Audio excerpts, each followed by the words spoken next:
देखिए आप पहाड़ों पे कैसी हरियाली है। ये मेरी बेटी है जो मुझे बहुत तंग करती है। ये भी ठीक है। और ये हमारे गांव में मेडिकल कॉलेज बन रहा है, ये बहुत बड़ा है। फिलहाल तो मैं अपने खेत में हूँ, खेत से दिखा रही हूँ। और ये देखिए आप, ये बहुत बड़ा है। यहाँ पे बच्चे ट्रेनिंग के लिए आते हैं। और ये मैं आपको अपने खेत की ये दिखाती हूँ मकाई। क्या आपके यहाँ मिलती है ये? अगर मिलती है तो कमेंट बॉक्स में प्लीज़ बताएं। और मेरे वीडियो को लाइक कीजिए, शेयर कीजिए और कमेंट कीजिए। सुनो मकलन, ओए बच्चा लोग, अस्सलाम वालेकुम। क्या कर रहे हो? हाँ, क्या कर रहे हो?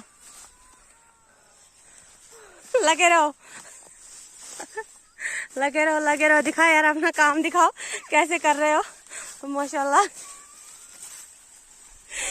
तो भाई और बहनों, इसकी मेहनत के लिए एक लाइक तो बनता है। फाइनली हम भाइयों और बहनों वापस आ गए अपने घर की ओर। ये था आज